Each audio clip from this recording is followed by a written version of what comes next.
Adieu, Akilu Baile. C'est quand même plus sympa que Hello, this is your coach. Je suis Emmanuel Pédo, je suis donc Baile de la bouche, c'est-à-dire accompagnateur de la voix de nombreux artistes amateurs et ou professionnels, et amatrices bien sûr. Je voulais vous parler aujourd'hui du trac. Ah, vous connaissez ça, le trac, c'est horrible. Vous avez les jambes en coton, vous avez la bouche sèche ou au contraire vous salivez comme une bête, vous avez les paumes de main qui transpirent, vous avez envie de tout sauf de monter sur scène. Pourquoi? Bah, évidemment, la psychologie de comptoir nous donne quelques informations là-dessus. Hein. Vous savez, ces choses qui se disent là dans le charabia des profs, des cours et des stages et des ateliers de chant ou de théâtre. Chanter, monter sur scène, c'est se mettre à nu, c'est se dénuder, c'est montrer sa part intime, etc., etc. Oui, bien sûr, c'est pas faux. Mais moi, j'ai une autre explication. Et cette explication, je la dois aux travaux de Desmond Morris. Desmond Morris, c'est l'auteur d'un livre que je vous conseille vivement, parce que ça s'appelle Le singe nu, que c'est un petit bouquin qui est publié en poche, qui coûte pas cher, qui se lit vite, très facilement, très marrant.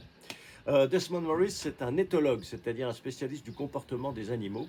Et il étudie l'Homo sapiens comme ce qu'il est, c'est-à-dire un grand singe.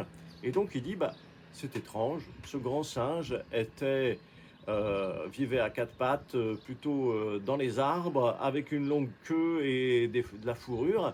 Et puis, pour des raisons inconnues de nous, il s'est redressé, il a quitté les forêts pour les savanes et il s'est mis à marcher sur ses pattes de derrière et à manger de la viande.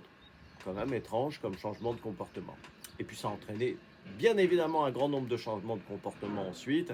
On est passé de la vie en tribu à la cellule familiale, on est passé d'un territoire assez peu défendu et très changeant à un territoire très très défendu avec des clôtures, des murs, etc.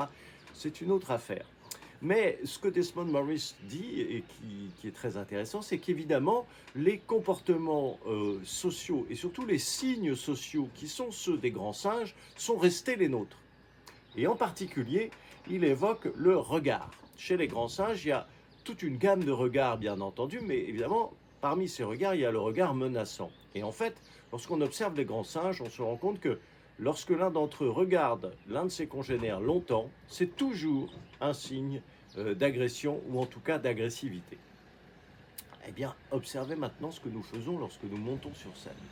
Nous montons sur scène et nous nous retrouvons face à des dizaines, des centaines, des milliers de regards qui sont fixés sur nous. Et ces regards-là, eh bien, notre vieux cerveau, celui du vieux singe arboricole à fourrure que nous étions il n'y a pas si longtemps, notre vieux cerveau interprète ça comme de l'agressivité. Nous nous retrouvons donc seuls, sans défense, face à un public que notre vieux cerveau interprète comme hostile. Et là, la psychologie de comptoir, celle qui sévit encore malheureusement dans les cours, les ateliers, les stages de chant quelquefois, qui dit mais non, mais les gens sont bien disposés à ton égard, ils ont même donné de l'argent pour venir t'écouter, ils sont gentils, ils vont pas te faire de mal, eh ben, elle ne fonctionne pas. Pourquoi? Parce que, en raison de cette terreur que nous inspire le regard d'autrui, la chimie de notre corps fait que nous avons sécrété énormément d'adrénaline, de cortisol, etc. Et que notre système nerveux parasympathique, celui qui régule, qui apaise, qui calme, est provisoirement complètement déconnecté. Il n'y a plus que le système nerveux sympathique qui est en route, et celui-là, malgré son nom, il ne l'est pas du tout, parce que c'est celui qui nous met dans la position de ce que les Américains appellent fight or flight, c'est-à-dire agresse ou va-t'en. Et vous serez bien d'accord avec moi que, sauf à faire du métal vraiment très agressif, l'agressivité sur scène ou la fuite sont des modalités assez peu recommandables. Voilà. Donc, soyez bien conscient que ce qui fait que vous avez le trac, c'est quelque chose qui échappe totalement à votre fonctionnement cortical, à votre fonctionnement conscient. C'est vraiment de la chimie et de la neurologie de base, archaïque, et que pour y échapper, il n'y a pas 36 moyens. Il faut travailler sur arriver à museler, ou plutôt à freiner les effets du système nerveux sympathique dans ces cas-là pour que le parasympathique puisse prendre le dessus. Comment? Ah ben alors ça, je vous laisse regarder, faire une petite recherche internet.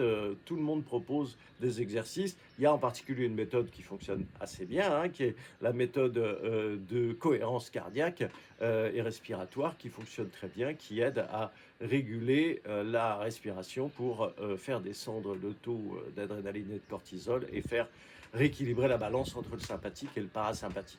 Mais ça, il y a des tas de gens qui proposent des méthodes là-dessus. Ça n'est pas mon propos. Mon propos, c'était, d'une certaine façon, de vous déculpabiliser, c'est-à-dire de vous dire, c'est normal que tu aies le trac.